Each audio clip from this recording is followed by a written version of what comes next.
Hello student, iconic education hub के YouTube परिवार में आपका स्वागत है।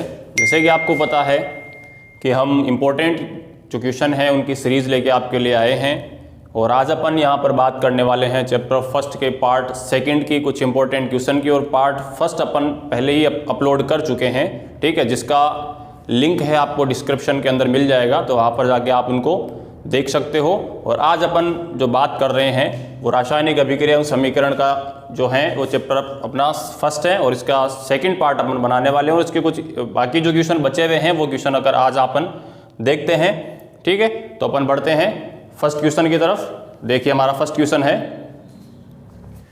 तो देखिए हमारा फर्स्ट क्वेश्चन है भाई केमिस्ट्री का पार्ट है। तो केमिस्ट्री में थोड़ा सा कारण वाले जो क्वेश्चन होते हैं ना वो इंपॉर्टेंट होते हैं, ठीक है। तो फर्स्ट क्वेश्चन अपना दिया हुआ है, क्या होगा जब भाई चूने के पानी में CO2 गैस प्रवाहित करें। CO2 मतलब कार्बन डाइऑक्साइड गैस अगर अपन चूने के पानी के अंदर प्रवाहित करते हैं तो अपने पास जो प्रोडक्ट बनेगा वो क्या बनेगा, उत्पाद बनेगा वो क्या बनेगा। तो अपने को पता होना चाहिए कि चूने के पानी का सूत्र क्या होता है। तो उसका रासायनिक सूत्र ध्यान रखना, चूने के पानी का रासायनिक सूत्र जो है वो होता है CaOH का होल ट्वाइस। और इसकी अभिक्रिया अपने को किससे करवानी है, CO2 से, मतलब कार्बन डाइऑक्साइड से अपने को अभिक्रिया करवानी है।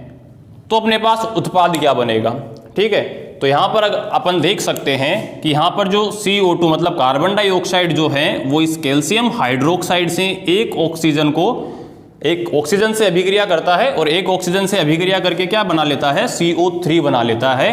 तो अपने पास जो उत्पाद बनता है वो बनता है CaCO3 प्लस। अब यहां पर देखो अपने पास क्या रह गया, और अब कि यहां से एक ऑक्सीजन है वो कार्बन डाइऑक्साइड से अभिक्रिया कर लेता है, तो अपने पास हाइड्रोजन के 2 अणु और ऑक्सीजन का 1 अणु अपने पास बचता है। इसका मतलब अपने पास जो H2O मतलब जल जो है वो बाहर निकल जाता है। तो जैसे अपन ने पढ़ा कि चूने के पानी में कार्बन डाइऑक्साइड गैस प्रवाहित करते हैं तो क्या होगा, तो वहां पर अपने पास एक उत्पाद बनेगा। वो उत्पाद कौन सा बनेगा, कैल्शियम कार्बोनेट। CO3 जो होता है इसको अपन बोलते हैं कार्बोनेट, और जल यहां से बाहर निकल जाता है। ऐसे ही अपने पास देखो दूसरा जो क्वेश्चन है इसी का ही कारण का ही दिया हुआ है। वो दिया हुआ है कि जिंक धातु की सोडियम हाइड्रोक्साइड से क्रिया, ठीक है। कि अगर जिंक धातु जो है मतलब अपने जिंक धातु जो होती है, जिंक मतलब Zn, ठीक है, और इसकी अभिक्रिया जो है वो अपने को करवानी है सोडियम हाइड्रोक्साइड से। तो सोडियम हाइड्रोक्साइड का अपने को पता होना चाहिए फॉर्मूला। तो सोडियम हाइड्रोक्साइड का फॉर्मूला होता है NaOH, ठीक है। और यहां से अगर अपन इन दोनों की अभिक्रिया करवाते हैं तो अपने पास उत्पाद क्या बनेगा, ठीक है।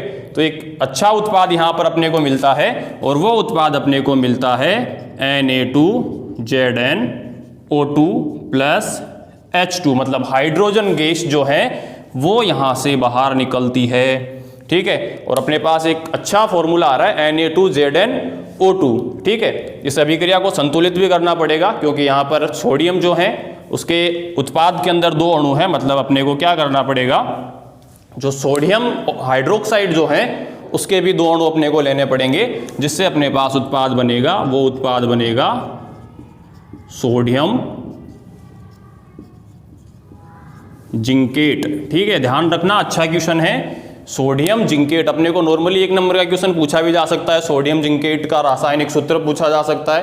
तो ध्यान रखना Na2ZnO2 होता है, ठीक है। और यहां से हाइड्रोजन गैस बाहर निकल रही है। तो ये खासकर ये चीज आपको ध्यान रखनी है हाइड्रोजन गैस वाली, क्योंकि कारण अगर इसमें अपने को पूछा जा रहा है तो कारण के अंदर अपने को ये चीज बतानी पड़ेगी कि इसके अंदर से कौन सी गैस है वो बाहर निकलती है। क्योंकि यहां से जो हाइड्रोजन गैस है, इस हाइड्रोजन गैस की टेस्टिंग का मतलब ये हाइड्रोजन गैस का अपन पता कैसे लगाएं कि इसके अंदर से निकलने वाली जो गैस होती है वो हाइड्रोजन ही होती है। और इसका एक डायग्राम भी अपनी बुक के अंदर दिया हुआ है हाइड्रोजन गैस की टेस्टिंग का, कि किस प्रकार से हाइड्रोजन गैस की अपन टेस्टिंग करते हैं, ठीक है। तो वो क्वेश्चन भी अपन आगे देखेंगे भी। अच्छा क्वेश्चन बनता है, काफी बार पूछा भी गया क्वेश्चन है वो। तो ये वाला सेकेंड जो क्वेश्चन है इसके अंदर ध्यान रखना, सोडियम जिंकेट अपने पास बन रहा है और हाइड्रोजन गैस निकल रही है। थर्ड अपना क्वेश्चन है कि भुजे चूने की क्लोरीन से क्रिया, ठीक है। अब बुझा हुआ चूना जो है वो भी यही होता है, ध्यान रखना, कैल्शियम हाइड्रोक्साइड जो होता है इसी को अपन क्या बोलते हैं, बुझा हुआ चूना बोलते हैं, मतलब वही CaOH का होल ट्वाइस। और इसकी अभिक्रिया जो है वो किससे करवानी है, क्लोरीन गैस से करवानी है, मतलब Cl2 से करवानी है। और अपने को बताना है कि दोनों आपस में अभिक्रिया करते हैं तो अपने पास उत्पाद है वो क्या बनता है, मतलब क्या बनेगा अपने पास। तो देखो यहाँ पर क्या बन सकता है अपने पास कि यहाँ से अगर अपन देखें तो Ca, यहाँ से OH से एक ऑक्सीजन अपने को इसके अंदर ऐड होता है और Cl जो है वो पूरा इससे अभिक्रिया कर लेता है और H2O बाहर निकल जाता है और अपने पास जो उत्पाद बन रहा है वो उत्पाद क्या बन रहा है, कैल्शियम ऑक्सी क्लोराइड बन रहा है, या जिसको अपन अपनी साधारण भाषा के अंदर क्या बोलते हैं, ब्लीचिंग पाउडर बोलते हैं। ठीक है, तो ये ब्लीचिंग पाउडर बनाने की क्रियाविधि भी अपनी हो जाती है इसके अंदर।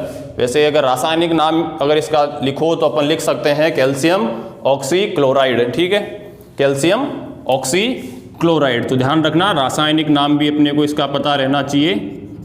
अच्छा क्वेश्चन है, अपने को अगर ब्लीचिंग पाउडर की अगर बनाने की क्रियाविधि पूछे तो अपन लिख सकते हैं। ठीक है, कैल्शियम ऑक्सी क्लोराइड। ठीक है, तो ये क्वेश्चन है। ऐसे ही कारण के क्वेश्चन और भी बनते हैं इसके अंदर अच्छे, लेकिन ये काफी इंपॉर्टेंट है, काफी बार पूछे भी गए क्वेश्चन है। तो अपने को इन तीनों क्वेश्चन के आंसर मिल गए हैं और तीनों क्वेश्चन का आप क्या स्क्रीनशॉट लेकर सेव कर सकते हो।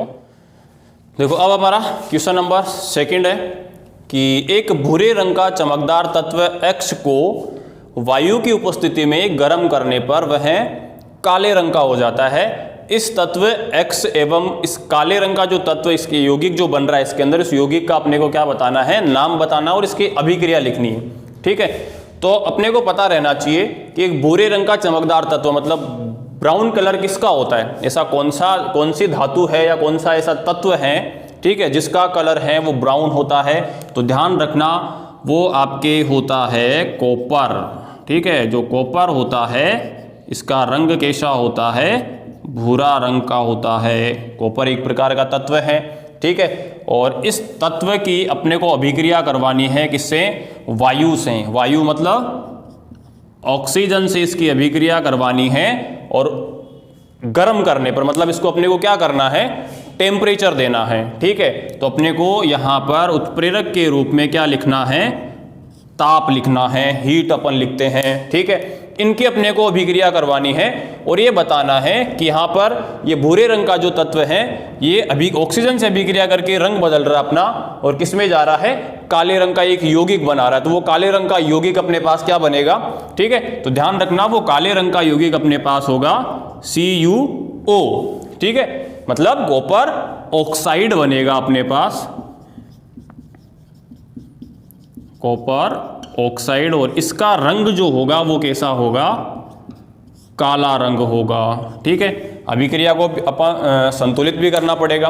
ठीक है, अभिक्रिया को संतुलित करने के लिए अपन देख सकते हैं कि यहाँ पर ऑक्सीजन के 2 अणु हैं और कॉपर का 1 अणु है अभिकारक के अंदर, लेकिन उत्पाद के अंदर क्या हो रहा है, कॉपर के भी 2 अणु आ रहे हैं और ऑक्सीजन के भी 2 अणु आ रहे हैं। तो ऑक्सीजन की अभिकारक के अंदर ऑलरेडी 2 अणु है, तो अपने को क्या करना है, कॉपर के आगे 2 लगा देना है।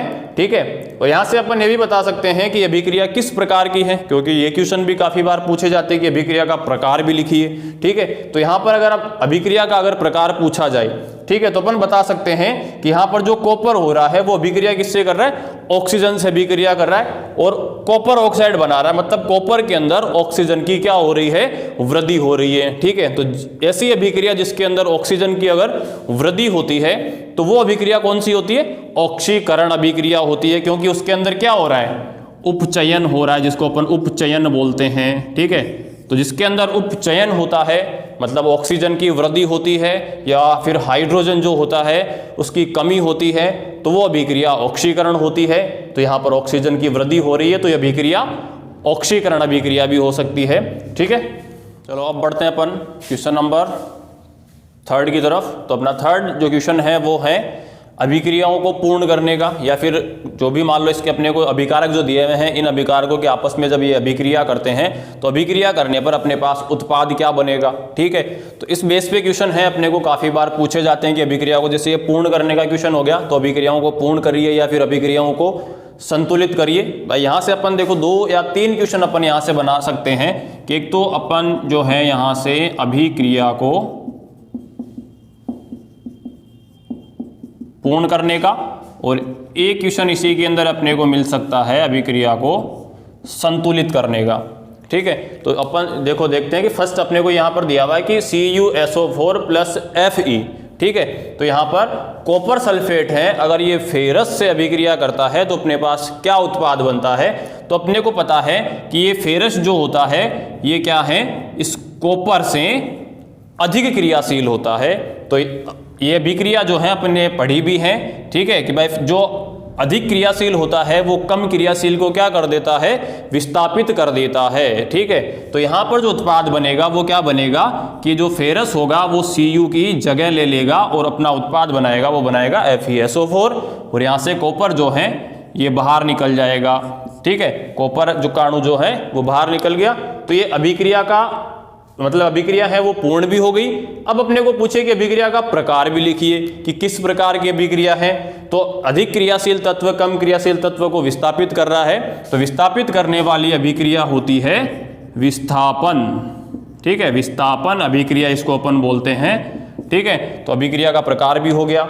दूसरा अपने को इसके अंदर दिया हुआ है Zn प्लस H2SO4 के जब जिंक जो है वो सल्फ्यूरिक अम्ल से अभिक्रिया करता है तब क्या होता है, ठीक है। तो उस कंडीशन के अंदर क्या होगा कि यहाँ पर जो हाइड्रोजन जो है, ठीक है, ये हाइड्रोजन बाहर निकल जाएगी और ये Zn क्या करेगा, हाइड्रोजन की जगह ले लेगा, ठीक है, क्योंकि यहाँ पर जो Zn है वो अधिक क्रियाशील है हाइड्रोजन से, ठीक है। तो यहाँ पर अपने पास जो उत्पाद बनेगा वो बनेगा ZnSO4 प्लस H2, मतलब यहाँ से कौन सी गैस निकल रही है, देखो हाइड्रोजन गैस निकल रही है। तो यहाँ से क्वेश्चन ये भी पूछा जा सकता है हाइड्रोजन गैस की टेस्टिंग का, है ना, अच्छा क्वेश्चन बन सकता है, ठीक है। अभिक्रिया का प्रकार पूछे तो सेम अभिक्रिया हो रही है, मतलब यही अपने को दोबारा से क्या बतानी है, विस्थापन अभिक्रिया हो रही है। इसमें भी देखो एक तत्व दूसरे तत्व को क्या कर रहा है, विस्थापित कर रहा है। इसी तरह अपने को दिया हुआ है थर्ड क्वेश्चन, देखो सोडियम प्लस ऑक्सीजन, कि सोडियम जो धातु है अगर ये ऑक्सीजन से क्रिया करता है तब क्या होता है, ठीक है। तो अगर ये सोडियम ऑक्सीजन से क्रिया करता है तो अपने पास उत्पाद बनता है